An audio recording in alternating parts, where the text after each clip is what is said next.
Hello बच्चों, कैसे हो आप सभी। स्वागत है आप सभी का केमिस्ट्री लर्निंग्स के ऑनलाइन प्लेटफॉर्म पर। तो सबसे पहले हम लोग यहाँ पर देख लेते हैं कि जो हमारा आज का टॉपिक है वो पढ़ना क्या है। देखो, हम लोग विलियन चैप्टर के न्यूमेरिकल्स कर रहे थे। विलियन चैप्टर के न्यूमेरिकल्स हमारे चल रहे थे। न्यूमेरिकल नंबर 1 से लेकर के कुछ क्वेश्चंस हमने न्यूमेरिकल नंबर 1 से लेकर के 10 तक के हमने सॉल्व कर लिए थे। और आज हम क्वेश्चन नंबर 11 से 20 तक के क्वेश्चंस यानी कि 10-10 क्वेश्चंस हम डेली देखने वाले हैं। बीच में हमारी काफ़ी दिन क्लास नहीं हो पाई, यहाँ पर वीडियो हम अपलोड नहीं कर पाए। इसका मुख्य कारण था कि थोड़ा तबीयत ख़राब थी। ठीक है, तबीयत ठीक थी नहीं यहाँ पर, और खांसी अभी भी बहुत ज़्यादा आ रही है। वीडियो को हम पॉज कर करके बार बार रिकॉर्ड कर रहे हैं हम। ठीक है, तो हो सकता है वीडियो में बीच में थोड़ा बहुत ग्लिच भी आपको देखने को मिले। तो फिलहाल क्वेश्चन को समझने की कोशिश करिएगा, बाकी सारी चीज़ें तो जो जैसे हैं वो चलती रहेंगी। ठीक है, तो ये हमारे सोशल मीडिया प्लेटफॉर्म्स हैं जहाँ से आप हमसे जुड़ सकते हैं। जैसे अगर आप देखें तो ये हमारी इंस्टाग्राम प्रोफाइल है। इंस्टाग्राम प्रोफाइल रियल अनुज 11, रियल अनुज 11, ये हमारी इंस्टाग्राम प्रोफाइल है। और यही सेम हमारी फेसबुक प्रोफाइल भी है। और केमिस्ट्री लर्निंग्स का अगर पेज देखेंगे तो केमिस्ट्री लर्निंग्स है, और टेलीग्राम का मतलब केमिस्ट्री_लर्निंग्स है। तो अब हम आते हैं हमारे पहले क्वेश्चंस पर, यानी कि आज का क्वेश्चन नंबर फर्स्ट, यानी कि सीरीज का क्वेश्चन नंबर 11। ठीक है, देखिए क्वेश्चन हमारा क्या कहता है। क्वेश्चन हमारा ये कह रहा है कि 9 ग्राम, ये देखो इधर इधर ध्यान से देखिएगा, थोड़ा हम हाईलाइट कर रहे हैं। 9 ग्राम NaOH is dissolve in 450 ml solution. What is the molarity of the solution. ठीक है, अगर हिंदी में देखेंगे तो बोला गया है 450 ml विलेन में 9 ग्राम NaOH घुला हुआ है। विलेन की मोलरता की गणना करें। तो देखो इसमें ये कहा गया है कि देखो 9 ग्राम, एक मिनट, 9 ग्राम NaOH घुला है, यानी कि स्मॉल w हमारे पास दिया हुआ है 9 ग्राम। ठीक है, 9 ग्राम NaOH हमारा यहाँ पर डिजॉल्व है। कितने ml में, यानी कि टोटल अगर सोल्यूशन यानी वॉल्यूम की बात करेंगे तो ये यहाँ पर डिजॉल्व है 450 ml में डिजॉल्व है। और आपको बतानी है मोलरिटी बतानी है, यानी कि मोलरता कितनी है। मोलरता यानी कि कैपिटल M आपको बताना है कितना है। तो फॉर्मूला आप सभी को पता है मोलरिटी का क्या होता है। फॉर्मूले में वैल्यू पुट करनी है, capital M equal to small w into 1000 upon में M डैश इंटू में V। ये आपका फॉर्मूला होता है, और ये पिछले क्लास में भी हमने चर्चा किया था। अब यही फॉर्मूले की वैल्यू, जो वैल्यू गिवन है वही उठा के इसमें रख देनी है। स्मॉल w देखो कितना गिवन है, 9 ग्राम है, तो यहाँ पर रखेंगे 9 इंटू में 1000 अपॉन में M डैश का मतलब होता है मोलर मास, और मोलर मास किसका है, NaOH का। तो NaOH का मोलर मास निकालिए, तो Na का मतलब देखो NaOH, सोडियम होता है 23, ऑक्सीजन होता है 16, हाइड्रोजन होता है 1, जोड़ेंगे तो कितना आएगा, 40 आएगा। तो यहाँ पर रखेंगे अपॉन में कितना, 40 इंटू वॉल्यूम हमारा कितना है, 450 ml है। तो इसको जैसे सॉल्व करेंगे तो आपकी वैल्यू हो जाएगी, देखो 9 से काटेंगे तो यहाँ पर 50 हो जाएगा। ठीक है, 0 से 0 कैंसिल होगा और उसके 0 0 2 है तो इधर 2 0 कैंसिल हो जाएंगे। 5 से काटेंगे तो 5 से 2 कटेगा, 2 से काटेंगे 2 दूनी 4 आएगा, तो यानी कि आएगा 1/2। कितना आएगा, 1/2, यानी कि 0.5 m। ये इस क्वेश्चन का आंसर हो जाएगा। ठीक है, यानी कि जो पहला वाला क्वेश्चन है इसका आंसर आएगा 0.5 m, 0.5 m, ये इसकी मोलरिटी हो जाएगी। तो पहला वाला क्वेश्चन आ गया होगा। ठीक है, अच्छा, क्वेश्चन अगर आप सभी को समझ में आ रहे हैं तो वीडियो को लाइक ज़रूर करें, वीडियो को ज़्यादा से ज़्यादा अपने मित्रों के साथ शेयर ज़रूर करें, जिससे अधिक से अधिक लोगों को फ़ायदा मिले और थोड़ा बहुत हमें भी फ़ायदा मिले। ठीक है, तो वीडियो को शेयर जरूर करिए। और दूसरी बात साथ में है, अगर सबसे पहले वीडियो को जैसे क्वेश्चन आपके सामने आए वीडियो को पॉज करिए, उसके बाद क्वेश्चन खुद से सॉल्व करिए। अगर क्वेश्चन हो जा रहा है तो वीडियो को, उस क्वेश्चन को स्किप करके नेक्स्ट क्वेश्चन पे सीधा जंप करें। ठीक है, थोड़ा, या अगर आपको क्वेश्चंस आते हैं तो फास्ट फॉरवर्ड करके वीडियो को आप रन कर सकते हैं। ठीक है, चलो अगला क्वेश्चन। क्वेश्चन बोला गया है कि ध्यान से देखेंगे, विलयन के अणुसंख्य गुणधर्म निर्भर करते हैं। Colligative properties depends upon, colligative properties किन पर निर्भर करती हैं? देखो, कोलिगेटिव प्रॉपर्टीज ऐसी प्रॉपर्टीज होती हैं जो सॉल्यूट पार्टिकल्स पर निर्भर करती हैं। किस पर निर्भर करती हैं? सॉल्यूट पार्टिकल पर, यानी कि कितने नंबर ऑफ सॉल्यूट पार्टिकल हैं उस पर जो प्रॉपर्टी निर्भर करेगी उसी को कोलिगेटिव प्रॉपर्टीज करेगी। तो यहाँ पर होता है the number of solute particles. ये देखो यहाँ पर नंबर ऑफ सॉल्यूट पार्टिकल्स या विलयित कणों की संख्या पर, यानी कि ऑप्शन नंबर सी इसका करेक्ट होगा। ठीक है, संख्या पर निर्भर करती हैं, प्रकृति पर नहीं, संख्या पर निर्भर करती हैं। देखो कोलिगेटिव प्रॉपर्टीज हैं कितनी, देख लेते हैं एक बार। ये बहुत ही बार बार पूछा जाता है, कोलिगेटिव प्रॉपर्टीज, और इसी को हिंदी में बोलते हैं अणुसंख्य गुणधर्म। ठीक है, देखो अगर हिंदी वाले ध्यान से देखें, अगर अणु का मतलब होता है अणु, ठीक है, संख्य का मतलब होता है संख्या, यानी कि ऐसे गुण जो अणुओं की संख्या पर निर्भर करते हैं, यानी कि ऐसी प्रॉपर्टीज जो नंबर ऑफ मॉलिक्यूल्स या पार्टिकल्स पर डिपेंड करती हैं, उनको हम बोलते हैं कोलिगेटिव प्रॉपर्टीज। तो इनकी संख्या टोटल कितनी है? ये टोटल हमारे पास 4 कैटेगरी की हैं। कितनी है? 1 2 3 4। ठीक है, पहला कौन सा है? पहला है हमारा परासरण दाब, इसको बोलते हैं ऑस्मोटिक प्रेशर। ठीक है, दूसरा है वाष्प दाब में आपेक्षिक अवनमन, इसको बोलेंगे रिलेटिव लोवरिंग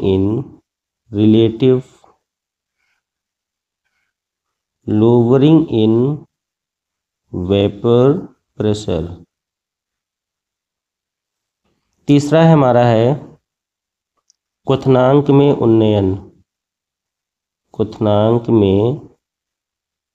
उन्नयन, इसको बोलेंगे एलिवेशन इन बॉइलिंग पॉइंट। ठीक है, और लास्ट है हमारा हिमांक में अवनमन, और इसको बोलेंगे हम depression in freezing point.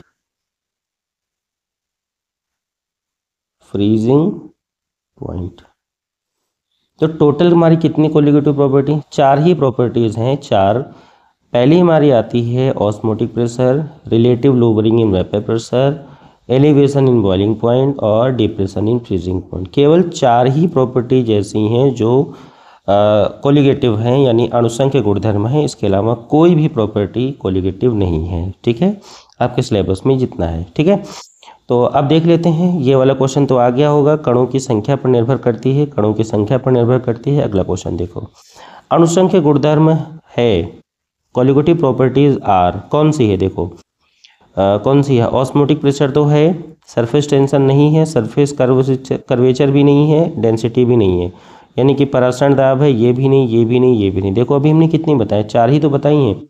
Osmotic pressure बताया है, रिलेटिव लोवरिंग वेपर प्रेशर बताया है, एलिवेशन इन बॉइलिंग पॉइंट बताया है, डिप्रेशन इन फ्रीजिंग पॉइंट बताया है। तो इसमें देखो कौन सा है? इसमें देखो कौन सा है? ऑस्मोटिक प्रेशर ही तो है, केवल ये ऑस्मोटिक प्रेशर ही है, और उसके अलावा कोई भी नहीं है। तो इसका मतलब ये हो ऑस्मोटिक प्रेशर होगा, कोलिगेटिव प्रॉपर्टीज, और बाकी कोई भी नहीं होगा। ठीक है, चलो अगले क्वेश्चन की तरफ रन करते हैं। निम्नलिखित में कौन सा अनुसंख्य गुणधर्म है? Which of following is a colligative properties is a colligative? Elevation in boiling point, ठीक है, ये तो है। डेंसिटी नहीं है, सरफेस टेंशन भी नहीं है, ऑस्मोटिक प्रेशर भी है। तो इसमें 2 हैं, क्वथनांक उन्नयन भी है, ठीक है, और परासरण दाब भी है, और ये भी नहीं है। ठीक है, तो इसके आंसर 2 आंसर आ रहे हैं। एक यहाँ पर एलिवेशन बॉइलिंग पॉइंट भी है, ऑस्मोटिक प्रेशर है, यानी कि यहाँ पर option number A and option number D दोनों ही यहाँ पर सही होंगे। ठीक है, ये हो गया क्वेश्चन नंबर 14। अगला आते हैं क्वेश्चन नंबर 15। और हम आपको एक बात ये बता रहे हैं कि जितने भी क्वेश्चंस इसमें दिए गए हैं जो हम करा रहे हैं न्यूमेरिकल, ये सारे के सारे न्यूमेरिकल्स आपके बोर्ड एग्जाम में किसी न किसी क्वेश्चन पेपर में पूछे ही गए हैं। तो इनको बहुत ज़्यादा मतलब ये लेने की कोशिश मत करिएगा कि ये क्वेश्चंस ऐसे रफली कराए जा रहे हैं, इतने सिंपल क्वेश्चंस कहाँ से आते होंगे या ऐसे क्वेश्चंस कहाँ आते होंगे। भैया ऐसे ही क्वेश्चंस आते हैं, हम लोग टफ करने के चक्कर में जो है अपने आसान क्वेश्चन छोड़ देते हैं और फिर हमें लगता है कि भाई पेपर इतना टफ आ रहा है, तो थोड़ा सा हमें ध्यान देना है। अगला क्वेश्चन देखो, ये वाला क्वेश्चन भी आया है, ये 2025 में ही आया है, इसी साल पेपर में आया हुआ था। क्वेश्चन क्या कह रहा है, a solution contain 30% benzene by mass. ठीक है, ध्यान दीजिएगा, बाई मास है यहाँ पर, in carbon tetrachloride, calculate the mole fraction of benzene. ठीक है, बेंजीन का मोल फ्रैक्शन हम बताना है। एक विलेन में कार्बन टेट्राक्लोराइड में द्रव्यमान के हिसाब से 30% बेंजीन है, बेंजीन के मोल अंश की गणना करें, ये आपको बोला गया है। तो अब एक बात समझिएगा, यहाँ पर एक चीज़ दी गई है, क्या बेंजीन है 30% बाई मास। तो इसका मतलब इसको देखेंगे, परसेंटेज को सॉल्व करेंगे तो ये आएगा 30/100। तो अगर हम देखेंगे कि टोटल मास अगर हमारे पास 100 ग्राम है, देखो अगर हमारे पास टोटल मास हमारे पास 100 ग्राम है तो उसमें बेंजीन कितने ग्राम है, 30 ग्राम है, ये पता चल रहा है ना यहाँ पर। तो यहाँ से हम ये लिख सकते हैं कि बेंजीन कितना है, बेंजीन यहाँ पे लिख पाएंगे हम 30 ग्राम बेंजीन है। ठीक है, पहला पॉइंट। अच्छा, जब टोटल 100 में से 30 ग्राम बेंजीन हो गया तो बचा कितना, बचा यही तो है ना, 100 में से 30 माइनस कर दिया तो बचा कितना, 70 ग्राम, 70 ग्राम। ये 70 ग्राम क्या है, कार्बन टेट्राक्लोराइड है। तो बोला गया ना, कार्बन टेट्राक्लोराइड में 30 ग्राम बेंजीन है, तो 30 ग्राम बेंजीन हो गया तो बचा कितना है, 70 ग्राम। तो इसका मतलब ये हो गया कि CCl4, इसी को बोलेंगे कार्बन टेट्राक्लोराइड, कितना है, 100 माइनस 30 करेंगे तो ये हो जाएगा आपका 70 ग्राम हो जाएगा। कितने ग्राम, 70 ग्राम। और आपको मोल फ्रैक्शन बताना है, किसका, बेंजीन का मोल फ्रैक्शन बताना है। कैसे बताएंगे, देखो मोल फ्रैक्शंस का मतलब क्या होता है, बेंजीन का मोल फ्रैक्शन क्या होता है, फॉर्मूला देख लेते हैं। मोल फ्रैक्शन ऑफ बेंजीन ये बताना है, तो number of moles of benzene upon में क्या हो जाएगा, number of moles of benzene plus number of moles of carbon tetrachloride, ये आपका फॉर्मूला बनेगा। ये तो फॉर्मूला बनेगा ना, जिसका मोल फ्रैक्शन बताना होता है उसके मोल न्यूमरेटर में अपॉन में टोटल सॉल्यूशन के मोल डिनोमिनेटर में यानी हर में रखते हैं, यही फॉर्मूला होता है। ठीक है, अगर हिंदी में बात करें तो हिंदी में आपने एक फॉर्मूला पढ़ा होगा, क्या, कि घटक का मोल प्रभाज बराबर घटक का मोल प्रभाज बराबर घटक के मोलों की संख्या। अगर हिंदी की बात करें, घटक के मोलों की संख्या अपॉन में क्या होगा, विलयन के कुल मोलों की संख्या, विलयन के कुल मोलों की संख्या, ये होता है फॉर्मूला। अब घटक किसका मोल प्रभाज बताना है, तो यहाँ पे हमें बेंजीन का मोल प्रभाज बताना है, बेंजीन का मोल प्रभाज बताना है, तो किसके मोल होंगे, बेंजीन के मोल होंगे। तो देखो यही तो यहाँ पे रखा हुआ है, विलेन के कुल मोल का मतलब बेंजीन और CCl4 पूरा का पूरा। ठीक है, तो इस हिसाब से ये यहाँ पे आपको इतनी बात समझ में आ गई होगी। अब इसको हम यहाँ से हटाते हैं। ठीक है, चलो देखो, अब बेंजीन के मोल आ रहे हैं, तो अब एक बात समझेंगे, बेंजीन के मोल की संख्या का फॉर्मूला कितना, मोलों की संख्या क्या होता है, आपको पता है, नंबर ऑफ मोल्स यानी कि मोलों की संख्या बराबर मोलों की संख्या कैसे निकालते हैं, दिया गया भार यानी कि गिवन मास अपॉन में मोलर मास, यही तो फॉर्मूला होता है। तो बेंजीन का भार कितना दिया हुआ, दी 30 अपॉन बेंजीन का जो मोलर मास होता है वो होता है 78।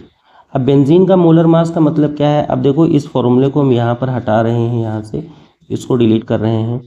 बेंजीन का जो मोलर मास होता है देखो होता है C6H6, तो कार्बन का होता है 12 गुणे 6 प्लस 1 गुणे 6, तो 12 इंटू 6 72 और 6 78 हो जाएगा, तो वही 78 रखा। तो इसका मतलब आएगा इसके 0.385 मोल। ठीक है, तो बेंजीन के मोल इतने आ गए। ठीक है, अब number of moles of CCl4 के मोल देख लो। CCl4 का वेट कितना है 70 ग्राम, अपॉन CCl4 का जो मॉलिक्यूलर मास होता है वो कितना होता है, वो होता है बच्चा 154। कैसे देख लो जरा, CCl4 कार्बन होता है 12, क्लोरीन होता है 35.5, गुणे में कितना होगा 4, तो ये हो जाएगा 12 प्लस में, तो ये हो जाएगा 35.5 गुणे 4 का मतलब हो जाएगा 142, तो ये हो जाएगा 154, ये हो जाएगा, तो ये हमने रख दिया। इसको जब ऐड करेंगे तो यहाँ पर आ जाएगा 0.454 मोल, ये हो जाएगा। ठीक है, तो अब इसी फॉर्मूले में रख देते हैं वैल्यू को, सारी की सारी वैल्यू इसी फॉर्मूले में रख देते हैं। NCC6 की वैल्यू कितनी है 0.385 अपॉन में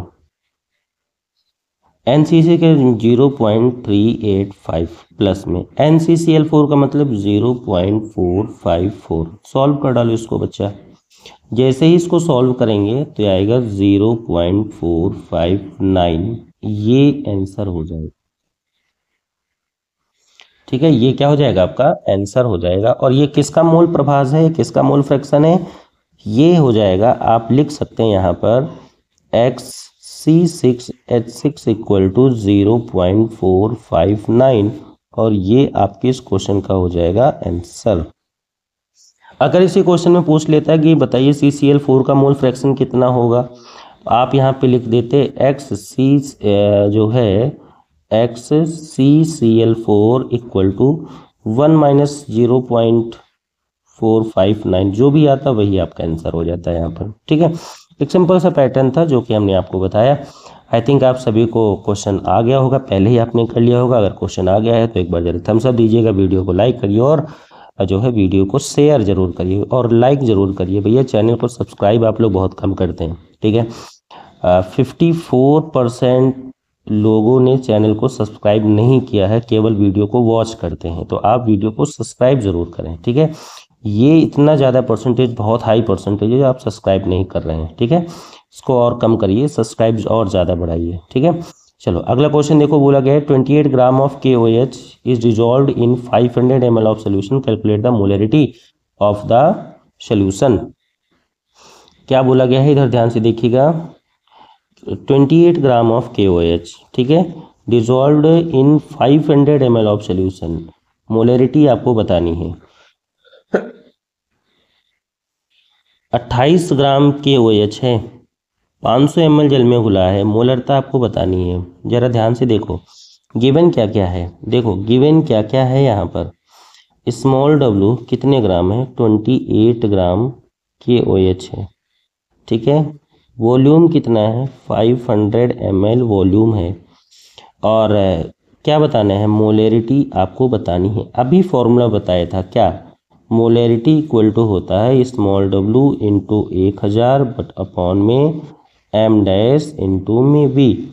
फॉर्मूले में को हम फॉलो करेंगे। स्मॉल w की वैल्यू कितनी है 28, तो यहाँ रखेंगे 28 इंटू में 1000 अपॉन में m डैश कितना है, m डैश का मतलब मोलर मास किसका, KOH का। KOH का देखो मोलिकुलर वेट दिया है 56, तो यहाँ पे रखेंगे 56 इंटू में v कितना है हमारे पास 500।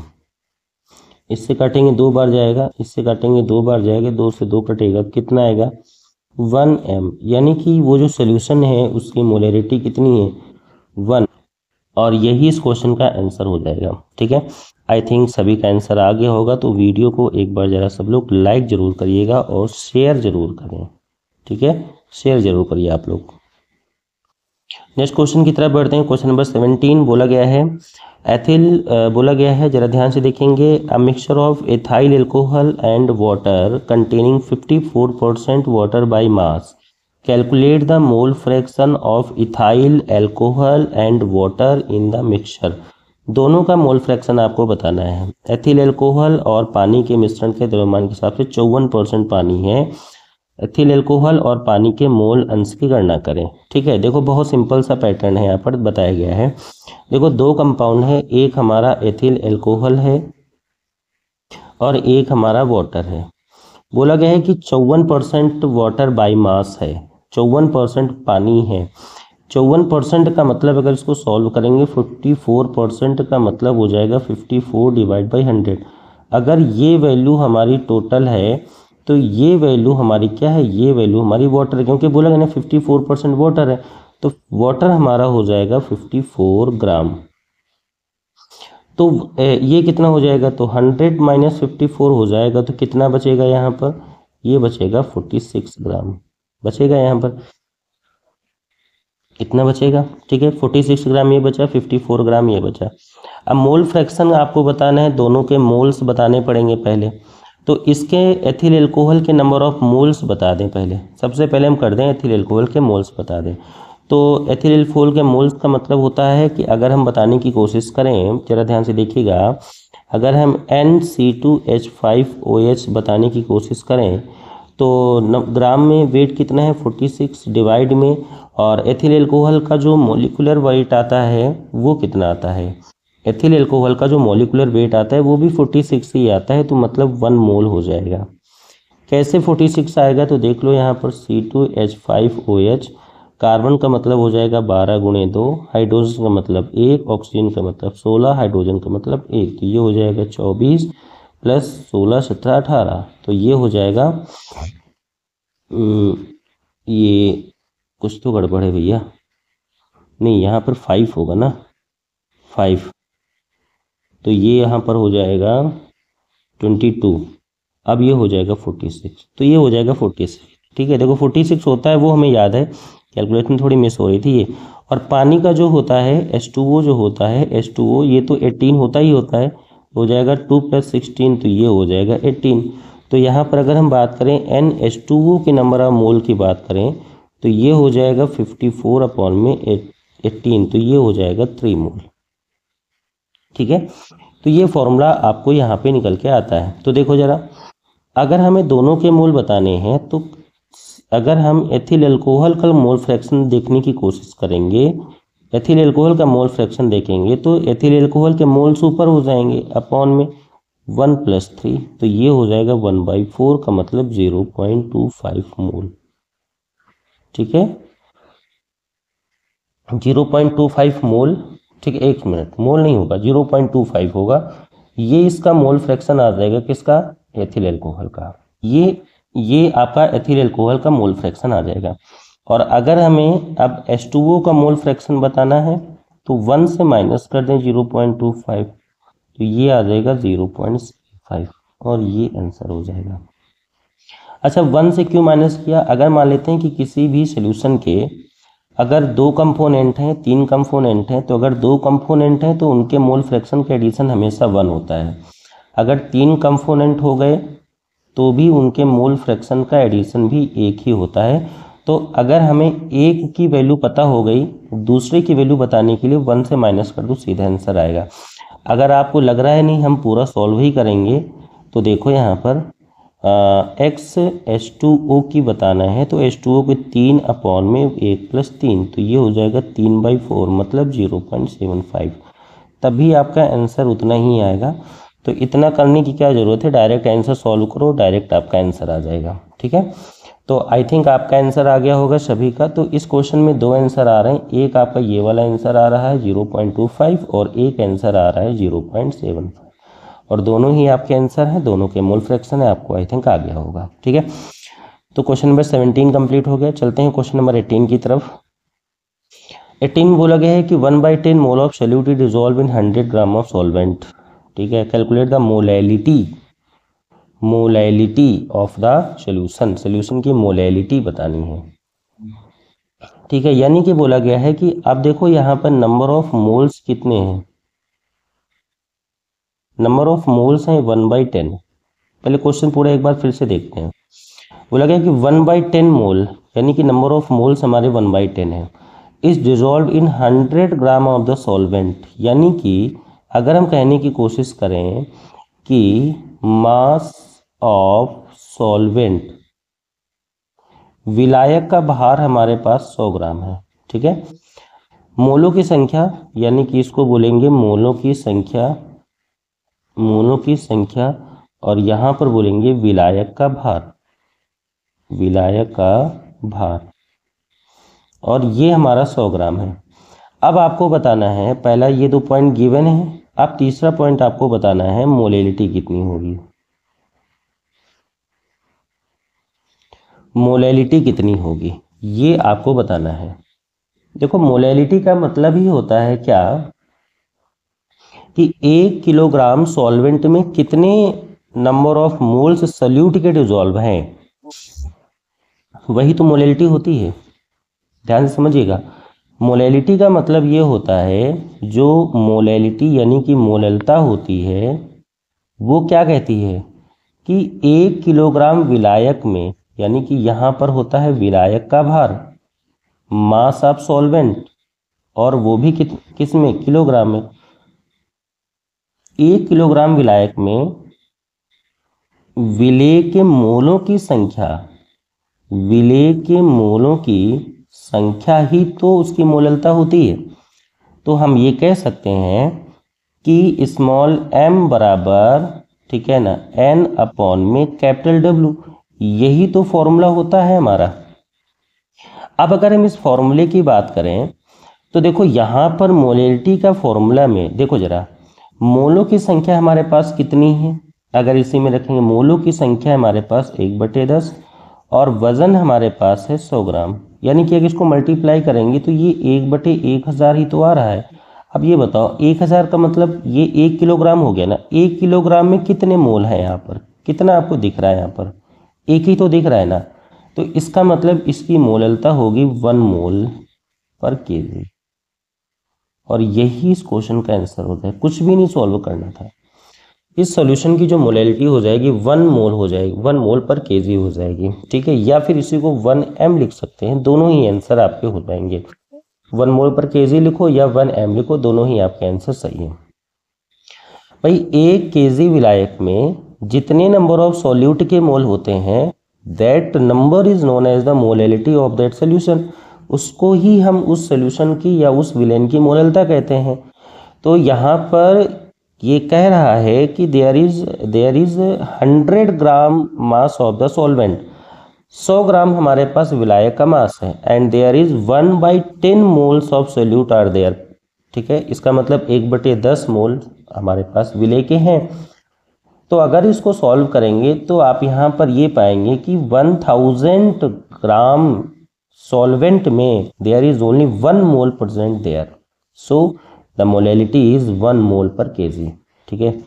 आई थिंक आप सभी को क्वेश्चन समझ में आ गया होगा ना कि मोलेलिटी हमारी कितनी हो गई, 1 मोल पर केजी हो जाएगा। और ये क्वेश्चन आपके लिए इंपॉर्टेंट है, और ये देखो ये 2025 में आया हुआ क्वेश्चन है, 2025 का आया हुआ क्वेश्चन, सारे के सारे क्वेश्चन आए गए हैं, परीक्षा में पूछे गए। ये वाला क्वेश्चन भी देखो 2025 में पूछा गया है, ऊपर वाला क्वेश्चन भी 2025 में आया है, ये वाला क्वेश्चन भी आया होगा 2025 में। देख रहे हैं ना कि सारे के सारे क्वेश्चन लगभग एग्जाम में पूछे ही जा रहे हैं, तो आपको थोड़ा सा ध्यान देना है क्वेश्चंस पर, ठीक है। क्वेश्चन में बोला गया है कि यूरिया का एक विलयन, देखो क्वेश्चन ध्यान दीजिएगा, solution of urea is 6% by weight, find the mole fraction of urea and water in the solution, molecular weight of urea 60। तो आई थिंक ये क्वेश्चन अभी पहले हम कर चुके हैं, ये वाले क्वेश्चन के टाइप का ही है, जैसे ये वाला क्वेश्चन है, क्वेश्चन नंबर 17 और क्वेश्चन नंबर 19 लगभग सेम है, तो ये हम यहाँ लिख सकते हैं सेम एज क्वेश्चन नंबर 17। तो ये आपको सॉल्व, मतलब योरसेल्फ आपको खुद से सॉल्व करने हैं, ठीक है, अपने आप से इसको सॉल्व करिए। अगर कोई क्वेश्चन में दिक्कत आती है तो वीडियो में नीचे कमेंट ज़रूर करिए, और हम आपको इस क्वेश्चन का आंसर नेक्स्ट वीडियो में हम क्वेश्चन का आंसर आपको ज़रूर दे देंगे, ठीक है। तो चलिए अगला क्वेश्चन नंबर 20 देखते हैं कि 5.85 ग्राम, क्वेश्चन ज़रा ध्यान से देखिएगा, 5.85 gram sodium chloride 200 ml water में घुला हुआ है, मोलैरिटी आपको बतानी है, ठीक है। और ध्यान से देखेंगे तो ये क्वेश्चन भी देखो 2025 का ही क्वेश्चन है, ठीक है। Question is saying that, question हमारा क्या कह रहा है कि 5.85 gram of sodium chloride is dissolve in 200 ml of water, यानी इट मीन्स देयर जो है 5.85 gram sodium chloride is dissolve in 200 ml of water. Molarity you have to find the molarity of the solution, ठीक है। Very very simple question. देखिए for example देख लेते हैं यहाँ पर, देखो small w is saying 5.85 gram of NaOH, ठीक है, इट्स ओके। और डिजोल्व है यहाँ पर 200 ml वाटर में, 200 ml। Find the molarity. I think हम प्रीवियस क्वेश्चन से भी कुछ ऐसे कर चुके हैं। डायरेक्ट फॉर्मूले में वैल्यू रखनी होती है, कैपिटल M इक्वल टू होता है स्मॉल w इंटू 1000 अपॉन में m डैश इंटू में v। अगर इस क्वेश्चन को थोड़ा सा हम सॉर्ट आउट करेंगे, स्मॉल w की वैल्यू कितनी है 5.85 इंटू में 1000 अपॉन में m डैश NaOH है 40 होगा, NaOH का मॉलिक्यूलर वेट 40 होता है, इंटू में कितना हो जाएगा, v हमारे पास कितना है 200 ml है। इसको सॉल्व करेंगे कुछ ना कुछ आंसर आ जाएगा, वही इस क्वेश्चन का आंसर होगा। एक सिंपल सा पैटर्न है, छोटी सी कैलकुलेशन है जो कि आपको खुद से सॉल्व करनी है। ये क्वेश्चन आपको होमवर्क में दे रहे हैं, तो आप सभी लोग एक काम करिएगा, क्वेश्चन नंबर जो हमारा भी क्वेश्चन नंबर 19 को आंसर आप कमेंट करें, 19 का आंसर आप कमेंट करिए, होमवर्क है आपका। क्वेश्चन नंबर 20 को हमने सॉल्व करके बता दिया है, इसका आंसर आप नीचे कमेंट करें। और एक नया क्वेश्चन हम आपको होमवर्क के लिए दे रहे हैं, क्वेश्चन नंबर 21, इस क्वेश्चन का आंसर भी आपको कमेंट करना है। तो क्वेश्चन नंबर 19, क्वेश्चन नंबर 20 और क्वेश्चन नंबर 21, 3 क्वेश्चंस आपके हैं और ये आपका एक हमने छोटा सा होमवर्क आज की क्लास में हमने दिया है। देखते हैं कितने लोग इस होमवर्क को सीरियसली सॉल्व करते हैं। क्वेश्चन नंबर 19, अभी 3 क्वेश्चंस जो एक लाइन से हैं यहाँ पर। क्वेश्चन नंबर 19 हमने नहीं कराया है, क्वेश्चन नंबर 20 नहीं कराया है, क्वेश्चन नंबर 21, ये 3 क्वेश्चंस आप देखते हैं कितने लोग सॉल्व करते हैं और कितने लोगों का कमेंट हमारे पास आता है, और जो कमेंट है वही सीरियसली स्टूडेंट पढ़ रहे हैं, ठीक है।